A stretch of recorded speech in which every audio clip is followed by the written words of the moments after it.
नमस्कार दोस्तों, स्वागत है आपका आपके अपने चैनल महाविद्या एकेडमी में। हम यूपी ट्रिपल एससी मुख्य सेविका के लिए घटना चक्र पब्लिकेशन की बुक को कंप्लीट कर रहे थे, जिसमें हमने एक नया टॉपिक शुरू किया था आपका, जिसका नाम था जनसंख्या विस्फोट, जनसंख्या वृद्धि और नियंत्रण। इसका एक वीडियो आ चुका है जिसमें आप जनसंख्या विस्फोट क्या होता है, जनसंख्या विस्फोट के परिणाम क्या है, जनसंख्या में वृद्धि के कुछ आंकड़े जो आपकी 2001 की जनगणना और 2011 की जनगणना का कंपैरिजन था, और जनसंख्या वृद्धि के कारण देख चुके थे। आज हम नया इस वीडियो में जनसंख्या नीति देखेंगे। ठीक है, चलिए स्टार्ट करते हैं। देखिए, तो आपका पहला पॉइंट है जनसंख्या नीति होती क्या है। ठीक है, सबसे पहले आपको ये बताया गया है कि जनसंख्या नीति क्या होती है। देखिए, जनसंख्या नीति का अर्थ है जनसंख्या के आकार, संरचना एवं वितरण अथवा विशेषताओं को प्रभावित किए जाने का एक प्रयास।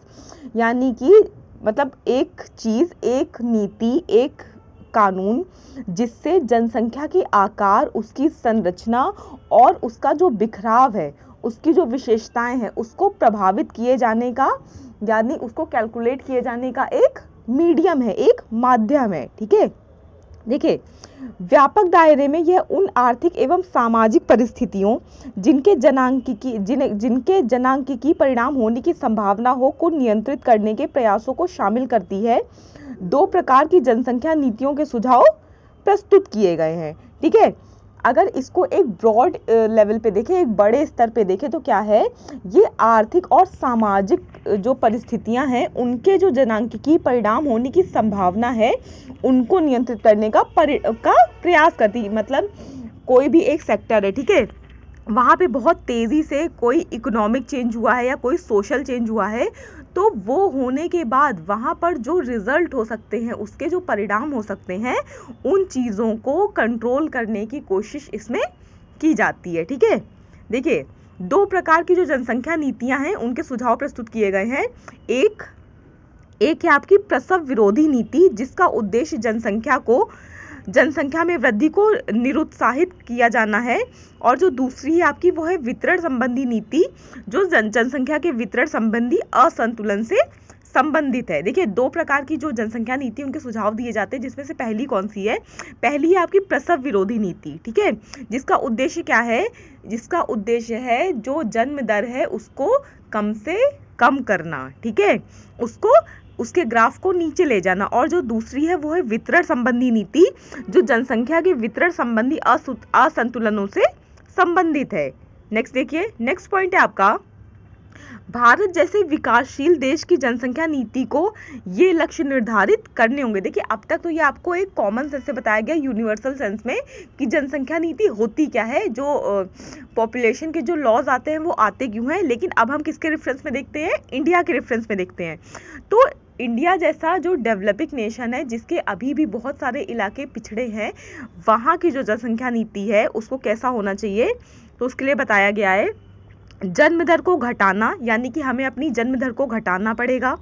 परिवार में बच्चों की संख्या को 2 तक सीमित किया जाना। देखिए, हमारे यहाँ क्या है, जो आज भी पिछड़े इलाके हैं, जो बहुत ज़्यादा जो अशिक्षित है, वहाँ पर क्या है, वहाँ पर आप देखेंगे कि एक ही फैमिली में 4-4, 5-5, 6-6 जो वो है बच्चे वो हैं। ठीक है, तो उसको 2 बच्चों तक सीमित किया जाना।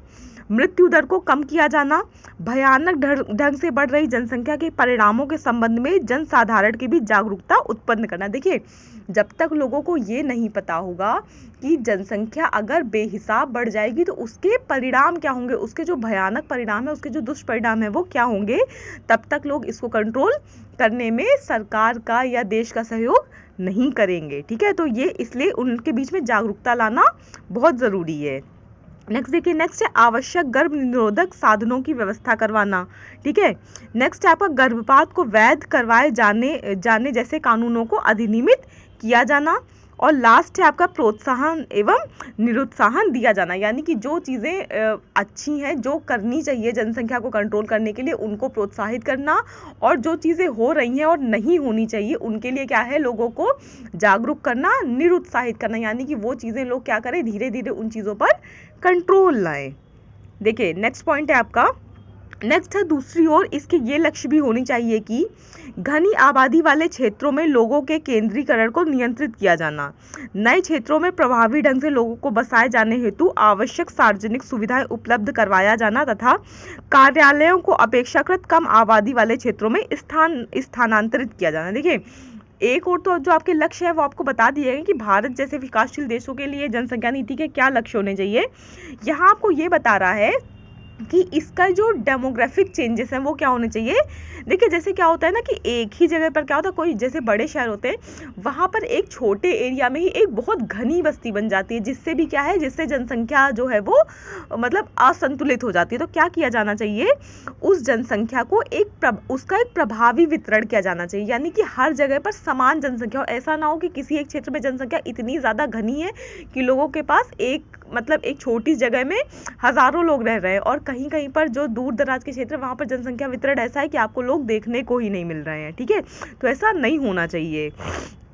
नेक्स्ट है आपका कार्यालयों को अपेक्षाकृत और जो सार्वजनिक जो क्षेत्र हैं, जो सार्वजनिक कार्यालय हैं, उनको कम आबादी वाले क्षेत्रों में स्थानांतरित किया जाए, ताकि जो भाई देखिए जहाँ पर सुविधाएं होती हैं ना, लोग वहीं पर धीरे धीरे बस्तियां बनाना शुरू कर देते हैं। जो सार्वजनिक चीज़ें हैं उनको कम आबादी वाले क्षेत्रों में अगर स्थानांतरित कर दिया जाएगा तो कुछ टाइम बाद वहाँ पर अपने आप वहाँ पर बस्तियां बननी शुरू हो जाएंगी। ठीक है, देखिए, राष्ट्रीय योजना समिति वर्ष 1938 में भारतीय राष्ट्रीय कांग्रेस द्वारा नियुक्त, यानी कि ये जो आपकी समिति थी राष्ट्रीय योजना समिति, ये 1938 में भारतीय राष्ट्रीय कांग्रेस के द्वारा नियुक्त थी। ठीक है, नेक्स्ट पॉइंट देखिए, पॉइंट है आपका राष्ट्रीय योजना समिति के द्वारा 1940 में राधा कमल मुखर्जी की अध्यक्षता में जनसंख्या पर नियुक्त की गई उप समिति के द्वारा आत्म संयम संतति निग्रह के लिए सस्ते एवं सुरक्षित तरीकों की जानकारी का प्रसार किए जाने एवं संतति निग्रह चिकित्सालयों की स्थापना किए जाने पर बल दिया गया।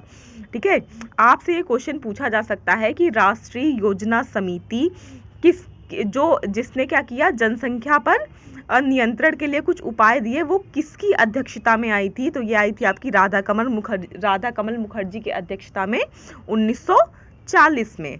ठीक है, देखिए, इसने विवाह की आयु को बढ़ाए जाने, बहु विवाह को निरुत्साहित किए जाने तथा संचारी रोगों से पीड़ित व्यक्तियों के लिए बंध्याकरण के लिए सुजनिक कार्यक्रम तैयार किए जाने की सिफारिश भी की थी। देखिए, इससे आपके आपसे ये भी पूछा जा सकता है जो राष्ट्रीय योजना समिति बनाई गई थी उसको बनाने के प्रमुख उद्देश्य क्या थे। तो ये आपके उसके प्रमुख उद्देश्य हैं। ठीक है, नेक्स्ट देखिए, सरकार द्वारा नियुक्त की गई 1946 की भोर समिति, कौन सी समिति, भोर समिति कब आई थी, 1946 में, ने आत्म संयम दृष्टिकोण की आलोचना की तथा परिवारों के संकल्पित परिसीमन का समर्थन किया। देखिए, जब आपकी कौन सी समिति आई थी, राष्ट्रीय योजना समिति आई थी, कब आई थी, 1940 में, किसके टाइम में, कांग्रेस के टाइम में, राधा कमल मुखर्जी इसके क्या थे, अध्यक्ष थे। देखिए, इसने जो अपनी रिकमेंडेशन दी उसका क्या किया गया, बाद में भोर समिति आई, उसने इसकी आलोचना की, उसने कहा सिर्फ आत्म संयम से काम नहीं चलेगा, इसके लिए क्या जरूरी है, इसके लिए जरूरी है परिवारों के संकल्पित परिसीमन की जरूरत है। ठीक है, आपको ये याद रखना है कि भोर समिति कब आई थी, 1946 में, और इसने जो रिकमेंडेशन दी थी यानी इसके जो सुझाव थे वो क्या थे, तो इसका सुझाव था परिवार का संकल्पित परिसीमन। ठीक है, नेक्स्ट देखिए, नेक्स्ट पॉइंट है आपका वर्ष 1952 में एक जनसंख्या नीति समिति और 1953 में एक परिवार नियोजन अनुसंधान एवं कार्यक्रम समिति का गठन किया गया। वर्ष 1956 में एक केंद्रीय परिवार नियोजन परिषद की स्थापना की गई जिसे बंध्याकरण पर बल दिया। ठीक है, क्या है इसमें आपका एक नेक्स्ट वो बता रहा है, एक जनसंख्या नीति समिति आई कब, 1952 में। ठीक है, और 1953 में एक परिवार नियोजन अनुसंधान एवं कार्यक्रम समिति का गठन किया गया। वर्ष 1956 में क्या हुआ, एक केंद्रीय परिवार नियोजन परिषद की स्थापना की गई थी जिसने बंध्याकरण पर बल दिया था। ठीक है, नेक्स्ट पॉइंट देखिए, नेक्स्ट है आपका 1971 में गर्भ का चिकित्सकीय समापन अधिनियम पारित किया गया। आपसे ये पूछा जा सकता है कि गर्भ का चिकित्सकीय समापन अधिनियम कब पारित किया गया? 1971 में। देखिए इस बुक में ना, बुक बहुत अच्छी है, पॉइंट्स भी आपके सारे सही हैं, लेकिन कुछ पॉइंट इसमें एक्स्ट्रा, जो आपका जो स्टडी मटेरियल है ये एक्स्ट्रा दिया हुआ है, इतना ज़्यादा आपको डेप्थ में पढ़ने की ज़रूरत नहीं है। इसके जो आपके क्वेश्चन आंसर होंगे वो आपके लिए ज़्यादा फ्रूटफुल होंगे, ठीक है। तो इस बुक में ऐसे कई सारे चैप्टर हैं, जैसे आपका एक सेकंड चैप्टर है विवाह वाला, जो है विवाह, परिवार, जाति, लिंग एवं धर्म की समानता। इस चैप्टर में इतनी ज़्यादा थ्योरी दी हुई है, इतनी डेप्थ में दी हुई है, जिसकी आपको ज़रूरत ही नहीं है। ये पूरा जैसे सोशियोलॉजी वाले टर्म में दे दिया गया है, समाजशास्त्र के विद्यार्थियों को पढ़ाया जाता है उस सेंस में दे दिया गया है, ठीक है। तो आपको उतना ज़्यादा पढ़ने की जरूरत नहीं, इसलिए बुक के कई सारे ऐसे चैप्टर हैं जिसकी आपको थ्योरी नहीं कराई जाएंगी, जिसके आपको सिर्फ क्वेश्चन आंसर कराए जाएंगे, और उन क्वेश्चन आंसर को कराने के बाद अगर थ्योरी का कोई पॉइंट छूट जाएगा तो वो पॉइंट्स आपको करा दिए जाएंगे, ठीक है।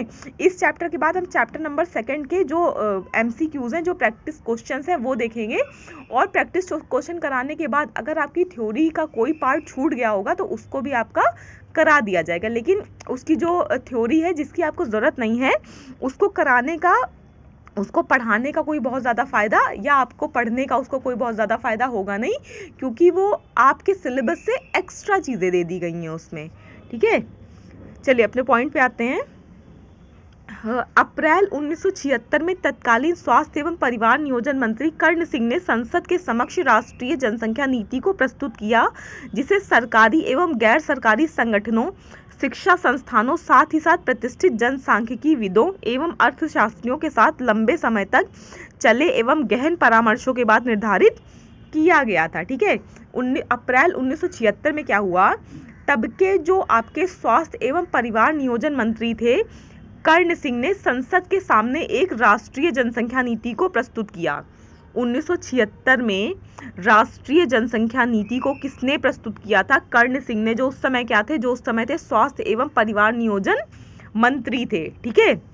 जिसे सरकारी एवं गैर सरकारी संगठनों, यानी कि जो राष्ट्रीय जनसंख्या नीति थी, इसको सरकारी संगठनों, गैर सरकारी संगठनों, जो आपके शिक्षा संस्थान है, साथ ही साथ जो प्रतिष्ठित एवं प्रतिष्ठित जनसांख्यिकीविद और अर्थशास्त्री थे, के साथ लंबे समय तक चले गहन परामर्शों के बाद इसका जो निर्धारण है वो किया गया था, और इसको अप्लाई करने के लिए परामर्श दिया गया था।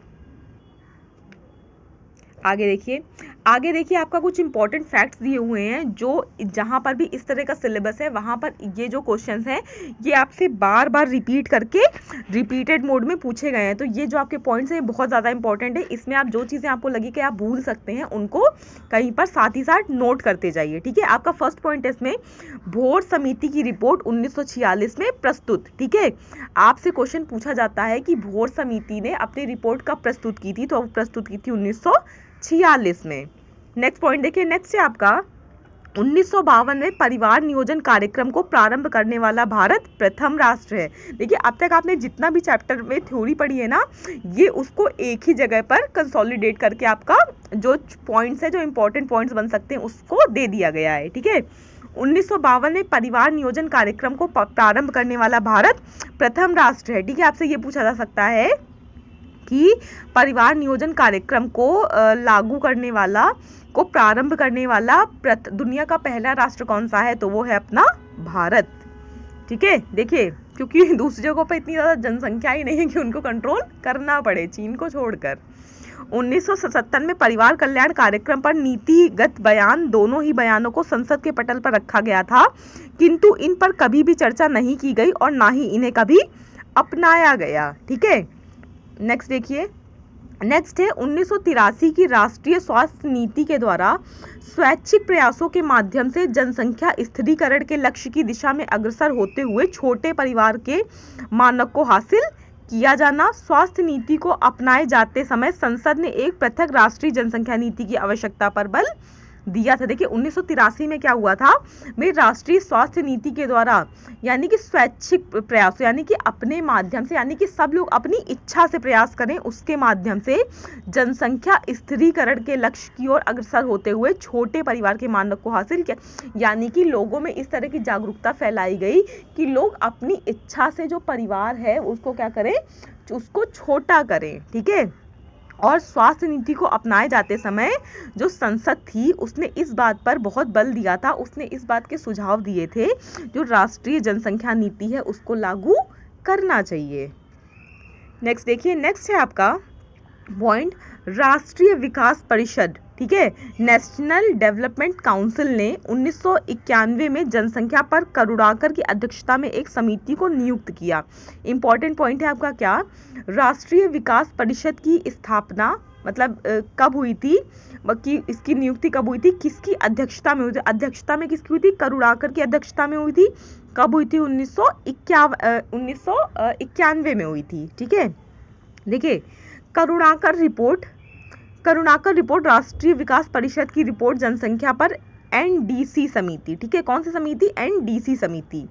देखिए करुणाकर रिपोर्ट आपका दिया है,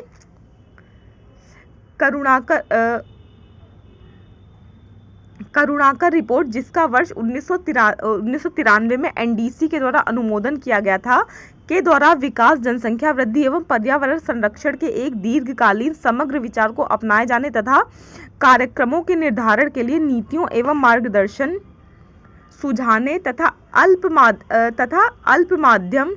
अल्प मध्यम एवं दीर्घकालिक दृष्टिकोणों द्वारा लक्ष्यों को अपनाए जाने के लिए राष्ट्रीय जनसंख्या नीति को निर्धारित किए जाने का प्रस्ताव किया गया था। आपको सिर्फ ये याद रखना है कि क्या किया गया था, जहां पर भी आपका अल्प, मध्यम और दीर्घकालिक दृष्टिकोण आ जाए लक्ष्यों के लिए राष्ट्रीय जनसंख्या नीति के संदर्भ में, वहां पर आपको क्या याद रखना है, करुणाकर समिति।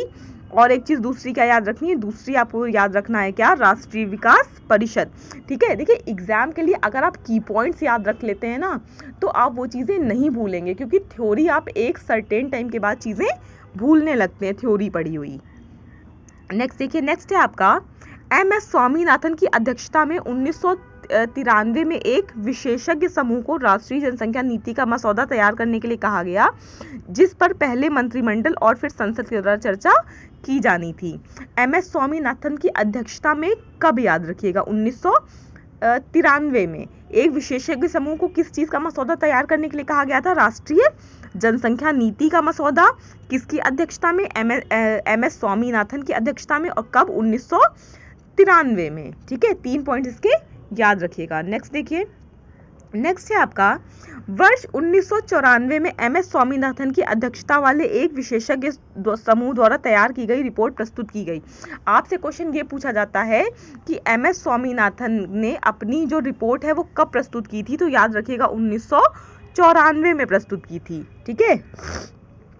इस रिपोर्ट को संसद के सदस्यों के बीच प्रचारित किया गया और केंद्रीय तथा प्रांतीय एजेंसियों से टिप्पणियों को आमंत्रित किया गया। यह आशा की गई कि एनडीसी तथा संसद द्वारा स्वीकृत एक राष्ट्रीय जनसंख्या नीति एक व्यापक राजनीतिक सहमति प्राप्त किए जाने में सहायक होगी। देखिए जब इन्होंने अपनी रिपोर्ट प्रस्तुत की तो इनको ये उम्मीद थी, ये जो मतलब इन्होंने क्या किया, इस रिपोर्ट को संसद के जो सदस्य थे, आपके लोकसभा राज्यसभा के सदस्य थे, उनके बीच में उनका प्रचार प्रसार किया, और जो टॉप की आपकी एजेंसीज थी उनसे भी जो इसमें आपका कोई सजेशन है, कोई संशोधन है, उसका प्रस्ताव मांगे कि भाई आप ये रिपोर्ट देख लीजिए और अगर आपको कोई संशोधन की आवश्यकता लग रही है या आपका कोई सुझाव है तो वो दीजिए, ठीक है। और ये आशा की गई कि जो एनडीसी और संसद है उसको, जो एनडीसी और संसद है आपकी, इस राष्ट्रीय जनसंख्या नीति को एक अपनी सहमति देगी और इसको एक बड़े पॉलिटिकल लेवल पर इसको क्या करेगी, अप्लाई करने के लिए सजेशन देगी, उसका सुझाव देगी, ठीक है। देखिए वर्ष 2000 के राष्ट्रीय जनसंख्या नीति के द्वारा आगामी दशकों के दौरान भारत के लोगों की प्रजनन एवं बाल स्वास्थ्य संबंधी आवश्यकताओं की पूर्ति किए जाने के लिए लक्ष्यों को आगे बढ़ाए जाने तथा रणनीतियों को स्थगित किए जाने के लिए नीतिगत रूपरेखा उपलब्ध कराई गई, ठीक है। ये पॉइंट बहुत ज्यादा खास आपका इंपॉर्टेंट नहीं है, ठीक। नेक्स्ट देखिए, नेक्स्ट इसी में इस नीति के द्वारा उल्लेख किया गया कि आर्थिक एवं सामाजिक विकास का उद्देश्य लोगों के जीवन की गुणवत्ता में सुधार एवं उनके कल्याण में वृद्धि किया जाना है और समाज में उत्पादित संपत्ति बनने के लिए उन्हें बनने के लिए उन्हें अवसरों एवं विकल्पों को उपलब्ध करवाया जाना है। देखिए आपको सिर्फ इतना याद रखना चाहिए कि जो राष्ट्रीय जनसंख्या नीति बनाई गई थी इसका उद्देश्य क्या था। एक सिंपल लाइन में इसका उद्देश्य ये था कि भारत के लोगों का कल्याण, ठीक है, उनके जीवन स्तर को सुधारना, उनके जीवन की जो शैली है उसको एक उच्च स्तर पर ले जाना, ठीक है। नेक्स्ट देखिए, नेक्स्ट है आपका, इस नई नीति का तात्कालिक उद्देश्य था गर्भ निरोध, स्वास्थ्य संबंधी बुनियादी ढांचे, स्वास्थ्य कर्मियों की पूरी ना की गई आवश्यकताओं को पूरा किया जाना, आधारभूत प्रजनन एवं बाल स्वास्थ्य देखभाल के लिए एकीकृत सेवाएं सुपुर्दगी को उपलब्ध करवाया जाना। इस नीति का तात्कालिक यानी उस समय के हिसाब से उसका उद्देश्य क्या था, यानी कि जो उद्देश्य तुरंत पूरे होने चाहिए वो क्या थे। तात्कालिक उद्देश्य थे आपके गर्भ निरोध, स्वास्थ्य संबंधी बुनियादी ढांचे, यानी कि जो आपकी मेडिकल फैसिलिटीज हैं, ठीक है, उनके क्या, उनका जो उनके लिए जो बेसिक इंफ्रास्ट्रक्चर चाहिए, वो जो आपके स्वास्थ्य कर्मी हैं उनकी वो आवश्यकताएं जो पूरी नहीं हो पाई थी वो चीज़ें पूरी करवाना, और आपका जो प्रजनन एवं बाल स्वास्थ्य देखभाल है उसके लिए एक जो आधारभूत ढांचा है उसको उपलब्ध कराना, ठीक है।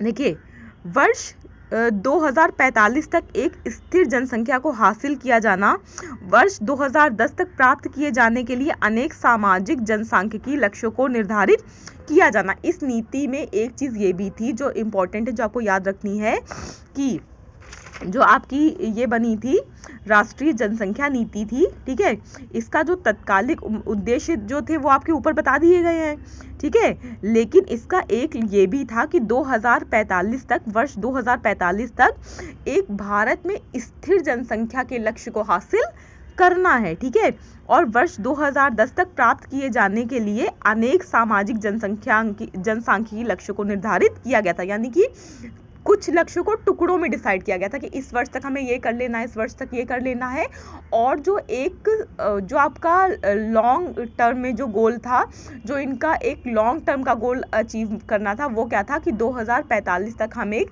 स्थिर जनसंख्या के लक्ष्य को प्राप्त कर ले, ठीक है। यहाँ पर आपका जनसंख्या नीति का जो टॉपिक था वो कंप्लीट होता है। इसके बाद हम देख रहे हैं परिवार नियोजन यानी कि फैमिली प्लानिंग, ठीक है, ठीक है। देखिए भारत ऐसा पहला देश है जिसने वर्ष 1952 में परिवार नियोजन कार्यक्रम को विकसित किया था। आपसे ये पूछा जा सकता है कि किस देश ने सर्वप्रथम परिवार नियोजन कार्यक्रम को विकसित किया था। भारत ने किया था, और आपसे ये पूछा जा सकता है कि कब किया था, तो ये किया था 1952 में। 1966 में केंद्रीय स्वास्थ्य मंत्रालय के अधीन एक पृथक परिवार नियोजन विभाग का सृजन किया गया था। ये भी इंपॉर्टेंट पॉइंट है आपका कि एक पृथक परिवार नियोजन विभाग का जो आपकी स्थापना है वो कब की गई थी और किस मंत्रालय के अधीन की गई थी। तो ये जो आपकी स्थापना है पृथक परिवार नियोजन विभाग की स्थापना की गई थी 1966 में केंद्रीय स्वास्थ्य मंत्रालय के अंतर्गत, यानी कि आपका एक केंद्रीय स्वास्थ्य जो मंत्रालय है उसके नीचे, उसके अंडर में एक परिवार नियोजन विभाग की स्थापना की गई थी 1966 में। इंपॉर्टेंट पॉइंट है, याद रखिएगा। वर्ष 1975 से 1977 के मध्य आपातकालीन शासन के दौरान केंद्र में सत्ताधारी इंदिरा गांधी सरकार ने लोगों की इच्छाओं के खिलाफ एक बलात् बांध्याकरण कार्यक्रम को लागू कर दिया, और यहां तक कि ऐसे कठोर तथा बलपूर्वक लागू किए जाने वाले उपायों का उपयोग किया गया कि आज तक कोई भी व्यक्ति जनता के समक्ष परिवार नियोजन के बारे में बात करने में हिचकिचाहट का अनुभव करता है, ठीक है।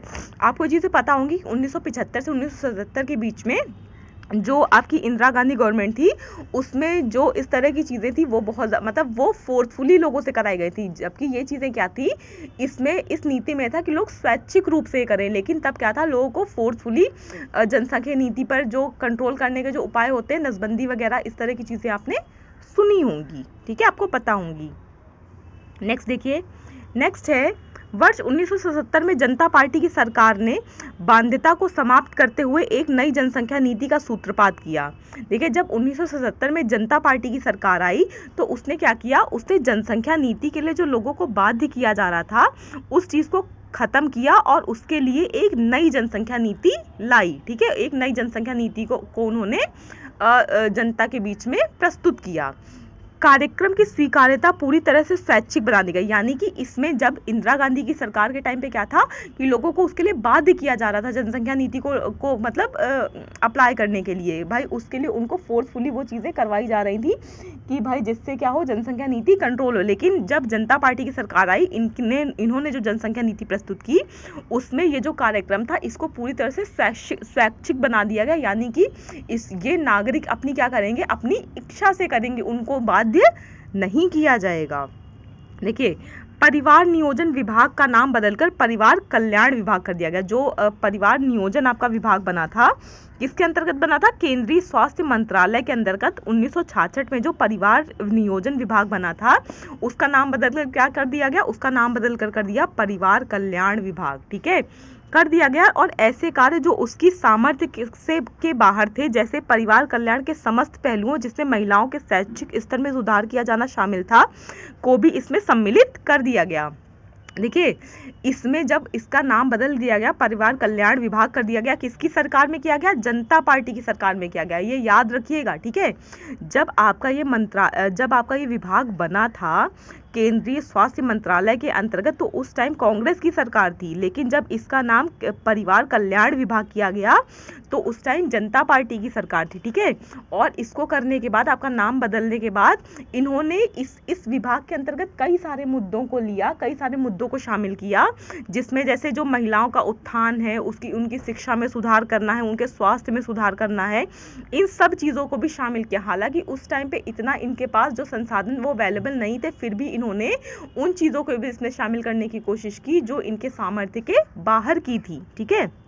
देखिए, परिवार नियोजन के अपने जागरूकता अभियान में भारत सरकार ने संयुक्त राष्ट्र संघ परिवार नियोजन के दिशा निर्देशों को अपना लिया, जिसके अनुसार पहले बच्चे में देरी तथा बाद में जन्म लेने वाले बच्चों के बीच अंतराल करना होता था, ठीक है। इसमें क्या किया, फिर इन्होंने संयुक्त राष्ट्र संघ जो है उसकी जो फैमिली प्लानिंग के जो उसके इंस्ट्रक्शन थे उनका सहयोग लिया, और उसके अनुसार पहले बच्चे में देरी तथा बाद में जन्म लेने वाले बच्चों के बीच में, यानी कि हर बच्चे के बीच में एक फिक्स जो एज गैप है वो होना चाहिए।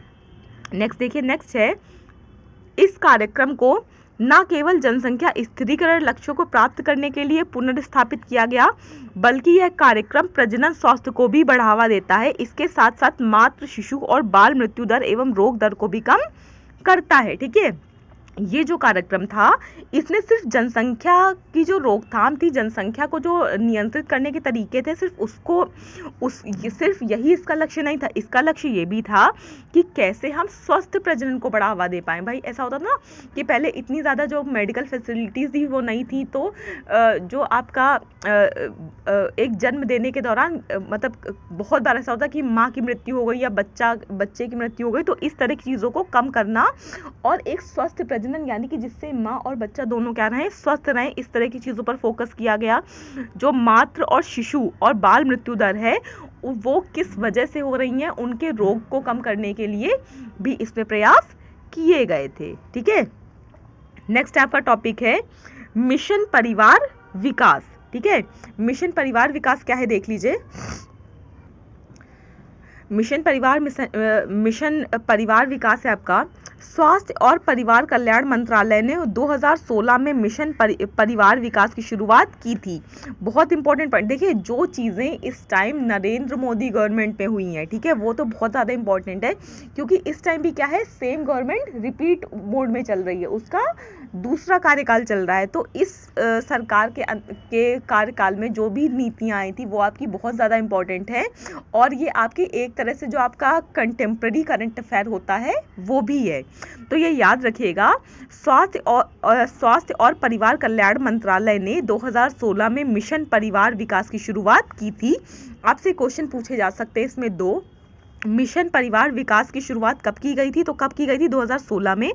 किस मंत्रालय के अधीन की गई थी, तो आपकी स्वास्थ्य और परिवार कल्याण मंत्रालय के अधीन की गई थी, के अंतर्गत की गई थी।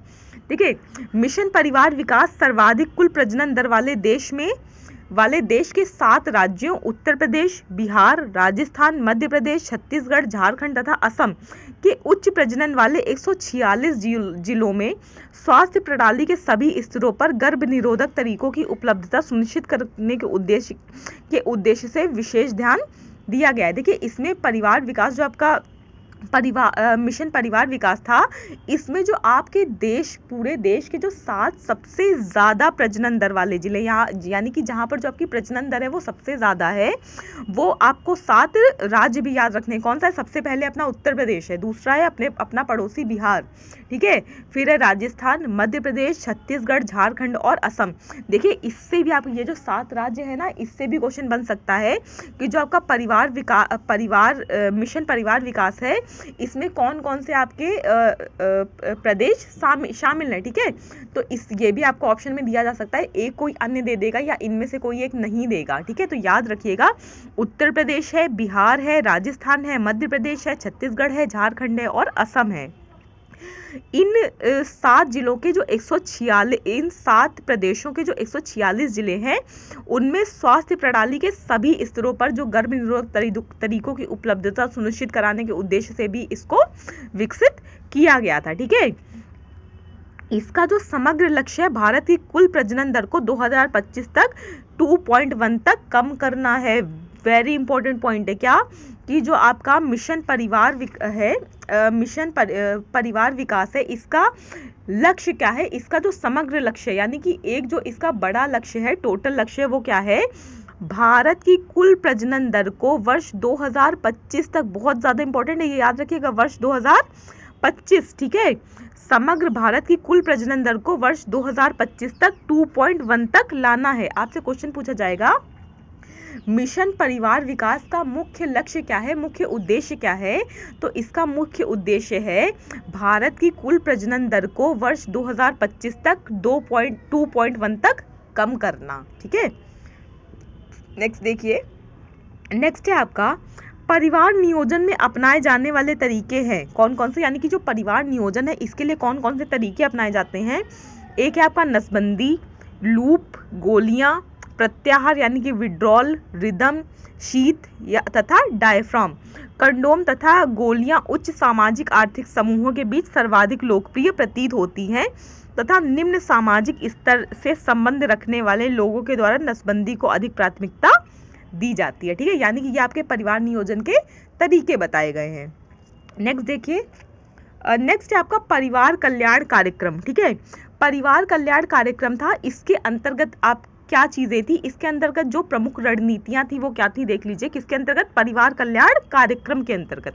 देखिए परिवार कार्यक्रम की प्रमुख रणनीतियां इस प्रकार हैं, यानी कि इस जो आपका परिवार कल्याण कार्यक्रम है इसके अंतर्गत क्या क्या चीजें थी, क्या क्या जो प्लानिंग थी वो थी।